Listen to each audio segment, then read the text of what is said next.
Selamat siang, senang sekali saya Krisanti Suarso dapat menjumpai Anda dalam Buletin Siang hari ini Rabu 12 Mei 2004. Untuk jumpa kita hari ini telah kami siapkan berbagai informasi, diantaranya mantan diplomat Australia yang divonis 13 tahun penjara terkait kasus sodomi pagi tadi tewas gantung diri di penjara Karangasem, Bali.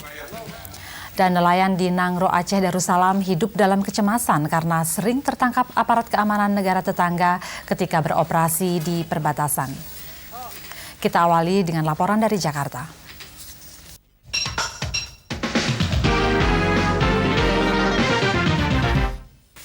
Hari ini giliran Cawapres Solahuddin Wahid dan Marwah Daud Ibrahim yang menjalani pemeriksaan kesehatan di RSPAD Jakarta. Keduanya merupakan pendamping masing-masing untuk Capres Wiranto dan Gus Dur. Sebelum pemeriksaan, Marwah mengatakan dirinya siap untuk mendampingi Gus Dur dalam pemilihan presiden mendatang, walaupun Gus Dur belum tentu lolos persyaratan KPU. Sebelum Marwah Daud Ibrahim, Solahuddin Wahid sudah terlebih dahulu tiba di RSPAD. Solahuddin tiba tepat pukul 7.15 dan langsung masuk untuk proses pemeriksaan yang diperkirakan akan berakhir pukul 15 waktu Indonesia Barat.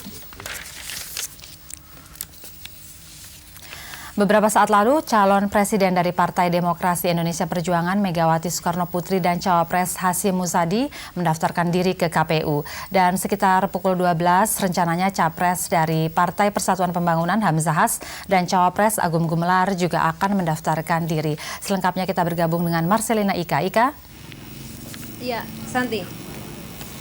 Dan perlu saya sampaikan juga bahwa hari ini merupakan hari terakhir pendaftaran calon presiden dan wakil presiden ke kantor KPU, dan hingga hari ini telah 5 pasangan telah mendaftarkan diri. Mereka adalah Susilo Bambang Yudhoyono dengan Yusuf Kala, Amin Rais dengan Siswono Yudhosodo, Wiranto dengan Solahuddin Wahid, Abdurrahman Wahid dengan Marwah Daud, dan pagi tadi calon presiden dari PDIP yaitu Megawati Soekarnoputri berpasangan dengan Hasyim Muzadi juga telah mendaftarkan diri. Keduanya juga sebelumnya telah melakukan pemeriksaan kesehatan di RSPAD. Dan Hasyim Muzadi juga sempat mengatakan meski telah menjadi calon wakil presiden dari PDIP, namun hingga hari ini hanya akan nonaktif dari jabatannya sebagai ketua PBNU dan tidak akan mundur. Dan perlu saya sampaikan juga bahwa siang ini rencananya calon presiden dari P3 Hamzah Has juga akan datang mendaftarkan diri bersama calon wakil presidennya Agung Gumelar. Namun Hamzah Has akan datang ke kantor KPU usai pertemuan dengan Presiden Megawati di Teku Umar. Santi. Baik, Marcelina Ika, terima kasih. Pagi ini terdakwa kasus sodomi William Stuart Brown ditemukan tewas gantung diri di LP Karangasem, Bali. Kemarin Majelis Hakim Pengadilan Negeri Amlapura, Bali memvonis mantan diplomat itu 13 tahun penjara karena terbukti menyodomi 2 bocah warga desa Gelumpang, Karangasem, Bali awal Januari lalu. Itu dengan pidana penjara selama 13 tahun. William Stuart Brown alias Tony mengumpat kesal ketika mendengar vonis penjara 13 tahun yang diputuskan Majelis Hakim Pengadilan Negeri Amlapura pada dirinya kemarin. Namun pagi ini Tony ditemukan tewas gantung diri di selnya di LP Karangasem. Diduga korban mengalami tekanan jiwa berat setelah menyatakan bersalah.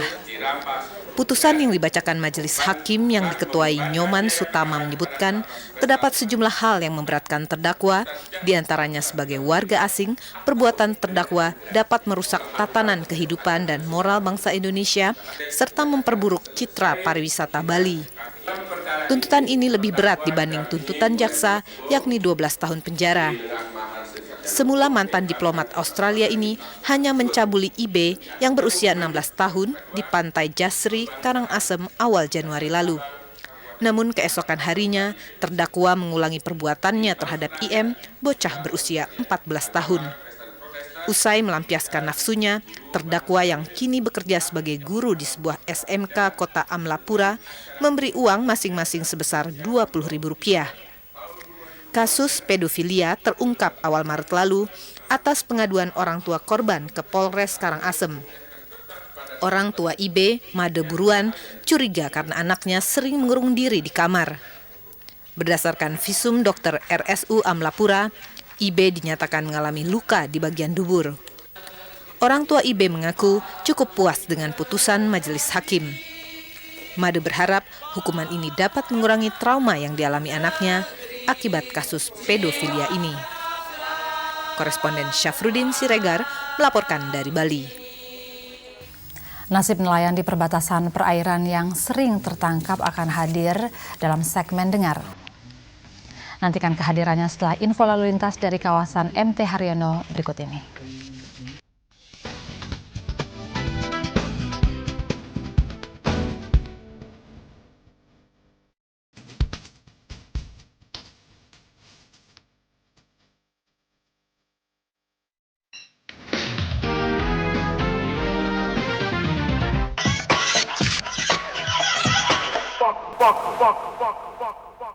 Untuk meringankan beban para keluarga yang berkekurangan di Aceh Besar, RCTI Peduli akan memberikan bantuan berupa 9 bahan pokok dan keperluan murid sekolah. Nilai total bantuan sebesar 25 juta rupiah akan diberikan kepada mereka yang berada di daerah pinggiran. Keperluan murid sekolah yang diprioritaskan terutama alat tulis dan seragam sekolah. Hingga saat ini total saldo RCTI Peduli untuk Aceh telah mencapai 248 juta lebih. Buka hati, dengarkan suara rakyat. Nasib nelayan di Nangro Aceh Darussalam tidak berbeda dengan nelayan di tanah air pada umumnya. Nelayan yang tinggal di perbatasan seperti di Aceh memiliki pengalaman yang menyedihkan. Mereka kerap tertangkap aparat negara tetangga karena melewati perbatasan perairan. Untuk membahas masalah nasib nelayan di perbatasan, di studio telah hadir Ade Komarudin dari Partai Golkar dan Muhammad Fauzi dari Partai Bulan Bintang. Selamat siang Bapak-Bapak. Selamat siang. Ya. Dan sebelumnya kita memulai perbincangan, kita simak dulu laporan berikut ini.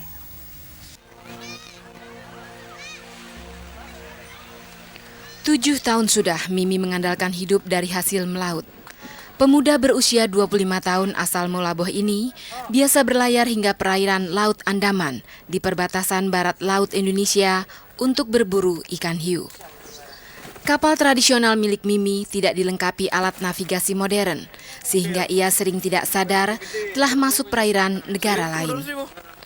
Ditangkap di Birma dan India dengan tuduhan melanggar batas wilayah perairan negara lain merupakan pengalaman pahit yang pernah Mimi rasakan. Meski menanggung risiko tinggi dengan kesejahteraan yang kerap tak mencukupi hidup, Mimi tetap setia menjalani pekerjaan ini. Potret suram Mimi juga dialami jutaan nelayan yang tersebar di berbagai wilayah. Tahun 2000, rata-rata pendapatan rumah tangga nelayan Indonesia berkisar Rp90.000 hingga Rp250.000 per bulan. Angka ini masih di bawah upah minimum regional sebesar Rp300.000 yang ditetapkan pemerintah tahun 2000. Sebagai negara maritim dengan garis pantai terpanjang di dunia, Indonesia memiliki potensi sumber daya perikanan laut lebih dari 6 juta ton per tahun. Ironisnya, masyarakat pesisir justru berada di bawah garis kemiskinan dan terpinggirkan. Data Badan Pusat Statistik tahun 2000 menyebutkan terdapat 95 juta jiwa penduduk miskin, 60% diantaranya adalah masyarakat di kawasan pesisir. Tim Liputan RCTI melaporkan. Dan kini kita temui Sisilia Tiara yang akan memandu dialog langsung dari Nangro Aceh Darussalam. Tiara, silahkan. Ya Santi, kita langsung saja berbincang-bincang dengan para nelayan yang sudah bersama saya. Mimi tadi sangat menjadikan sekali nasibnya. Mungkin bisa cerita Mimi, gimana waktu itu sampai bisa tertangkap? Karena ini cuaca pun nggak mendukung kan, dan ala-ala peralatan yang pun kurang mendukung, kayak seperti kapal-kapal asing lah. Nah di sini modalnya cuma kompas magnet aja. Kalau kapal-kapal asing ini modalnya pakai satelit ini itu, sementara kami kan hanya mengandalkan satu kompas saja. Satu kompas saja. Jadi masalah ketidaktahuan Mimi bahwa sudah melanggar perbatasan gitu ya Mia? Iya, karena ini kan kami hanya kompas saja dan nggak mengetahui daerah mana kita sini berada kan. Dan sementara berjalan tak tahu kita sampai daerah luar. Oh, jadi emang karena tidak tahu gitu ya. Kalau Pak Ismet gimana Pak Ismet? Pak Ismet juga kan nelayan tapi lebih banyak di darat sekarang Pak ya. Masalahnya apa yang dihadapi? Kalau kendala saya ya Bu ya, inilah masalah kita penampungan masalah ikan. Jadi masalah penampungan ikan ini kita nggak ada di sini Bu. Jadi hasil dari laut yang segitu banyak sia-sia gitu Pak? Sia-sia Bu. Jadi kita bagaimana? Kadang-kadang kita buang aja ke sungai. Jadi kita waktu kita di laut tuh kita rasanya buka dada, kita sudah punya ada duit, tapi sampai ke pengelelengan tuh kita sudah nggak ada apa-apa lagi karena bot kita pun kecil. Botnya kecil. Ya. Kalau masalah kredit gimana Pak? Sekarang udah ada belum kredit untuk nelayan? Kalau masalah kredit kita pikir 3 tahun yang lalu ada, tapi kalau sekarang kita lihat pun nggak ada lagi. Kita pun minta ke BRI pun rasanya nggak ada penerimaan. Nggak ada. Ya. Padahal itu sangat dibutuhkan ya Pak ya? Jadi kita memang kita butuhkan ya, mas siapa lagi nelayan nih kalau nggak kita. Ya. Yang itu. Karena kami ini masyarakat lemah dan Lemah ya? ya. Mungkin Pak Riza pernah ada pengalaman ditangkap di 3 negara kalau nggak salah Pak ya? Ceritanya gimana tuh Pak? Ceritanya ini ya, kami yang tertangkap 3 negara ini karena apa? Karena nelayan Aceh ini kurang kesempurnaan. Jadi pelengkap papi kekurangan. Masih bukan tradisional nelayan Aceh ini. Masih istomatis sekali. Nah, karena nelayan Aceh ini masih lemah bagi nelayan Aceh ini. Waktu itu ditahan di mana Pak? Yang tertahan ini di Myanmar, Thailand, di India.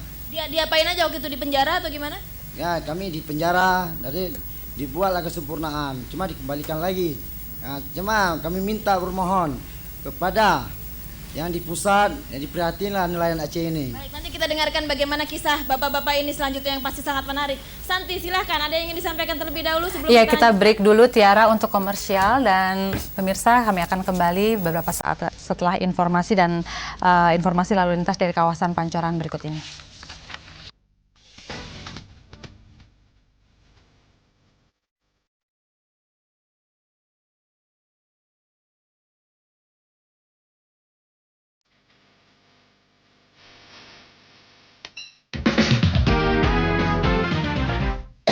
Dan kita lanjutkan perbincangan kita. Tiara, silakan. Ya, kita lanjutkan saja dengan para nelayan di sini, dan kebetulan ini baru tangkap ikan ya Pak ya, baru datang ada beberapa ikan di sini dari laut. Pak Rijal, tadi terputus ceritanya soal yang penangkapan tadi. Padahal kapal asing juga banyak yang kesini ya Pak ya? Ya kayak nelayan asing itu berada posisi di Aceh ini banyak juga. Cuma bagaimana nelayan asing ini bisa mengirim perairan Aceh ini? Apakah itu diizin dari pusat ataukah pun apa dia masuk ilegal? Kayak nelayan-nelayan negara asing itu menangkapi hasil Aceh ini, padahal nelayan-nelayan di Aceh ini masih kekurangan dari penghasilannya. Jadi yang diharapkan mereka supaya nggak masuk perairan kita lagi gitu Pak? Diminta pengharapan dari kami nelayan Aceh ini, tolong dipertimbangkan daripada di pusat. Baik. Kita dengarkan dulu tanggapan dari anggota DPR di pusat. Pak Ade Komarudin dengan Pak Muhammad Fauzi, selamat siang. Silahkan memberi tanggapan. Program nyata apa? Langkah apa yang akan segera dilaksanakan untuk meningkatkan kesejahteraan para nelayan? Silakan Pak Fauzi lebih dulu.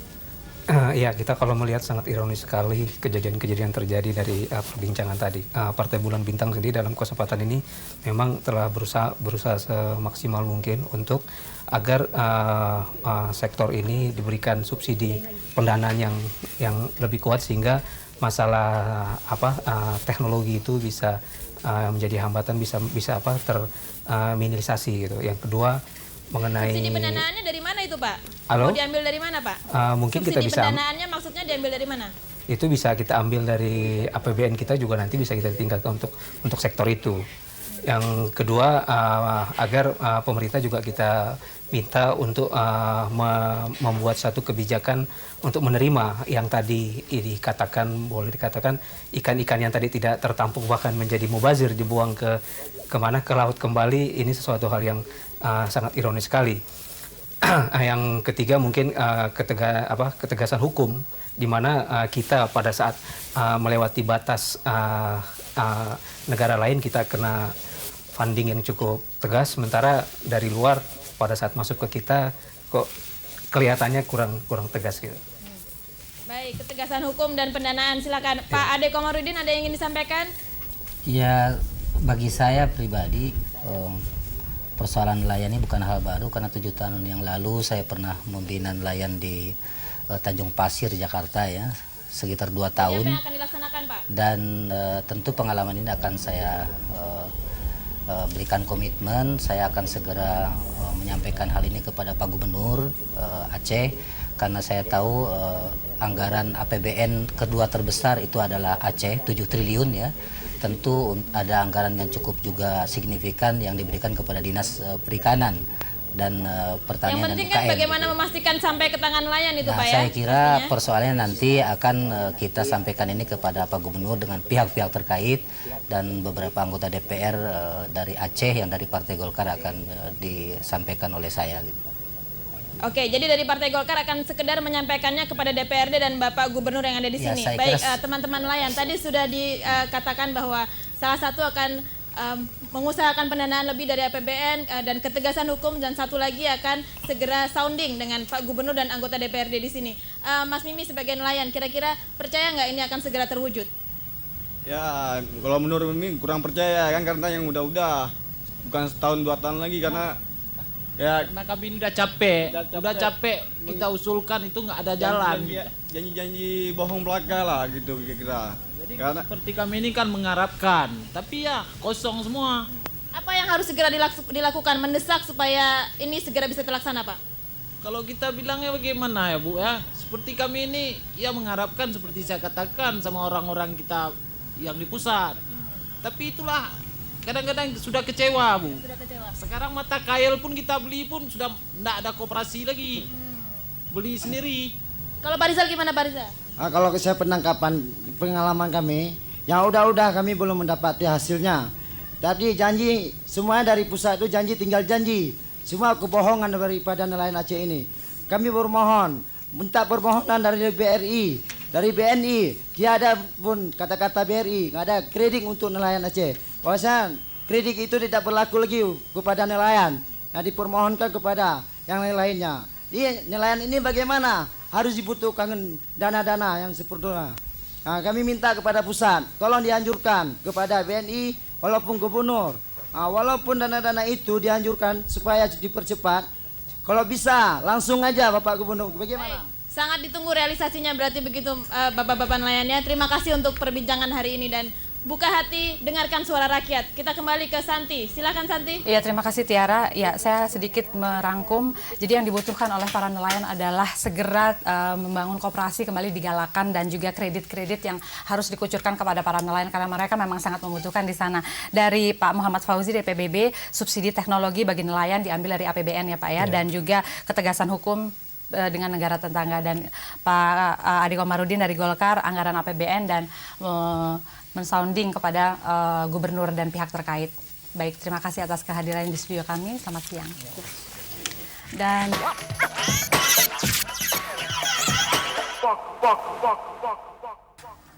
Dan Buletin Siang akan kembali dengan laporan khas lainnya setelah pariwara dan info lalu lintas dari kawasan S Parman berikut ini.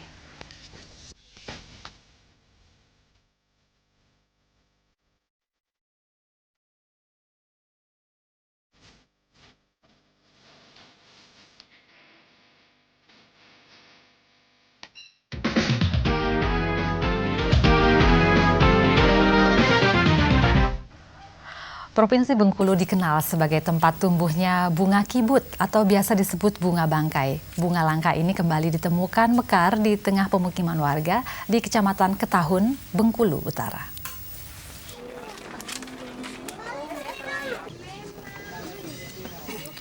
Bunga bangkai atau warga Bengkulu menyebutnya bunga kibut ini ditemukan mekar di belakang rumah Darno, warga Desa D1 Kecamatan Ketahun. Bunga ini bergaris tengah 40 cm dengan tinggi 60 cm. Menurut Darno, awalnya tanaman ini tumbuh liar, kemudian membentuk bunga yang unik, dan pada malam hari menyebarkan hawa menyengat seperti bau bangkai. Bunga kibut Amorphophallus terdiri dari puluhan jenis. Bunga ini termasuk jenis talas-talasan. Siklus hidupnya mencapai 6 bulan lebih. Umbi bunga biasanya dibawa oleh serangga. Dari umbi kemudian tumbuh batang dengan 4 kelopak daun. Batangnya bisa mencapai 3,5 meter. Seperti bunga Rafflesia, bunga kibut sangat sensitif terhadap lingkungan. Untuk tumbuh sempurna membutuhkan suhu di bawah 20 derajat Celcius dengan kelembapan 80%. Belakangan bunga langka ini makin jarang ditemukan karena habitatnya makin terdesak oleh kegiatan pembukaan hutan. Balai Konservasi dan Sumber Daya Alam Bengkulu mencatat habitat bunga kibut diperkirakan masih bertahan di kawasan Cagar Alam Taba Penanjung, Bengkulu Utara. Selain bentuknya yang unik, bunga ini banyak dicari karena kandungan gizinya cukup tinggi. Bahkan di Jepang dan India, bunga kibut memiliki izin penangkaran dan dibudidayakan sebagai makanan ringan. Kontributor Bengkulu melaporkan. Usai sudah jumpa kita hari ini, selamat melanjutkan aktivitas Anda dan sampai jumpa.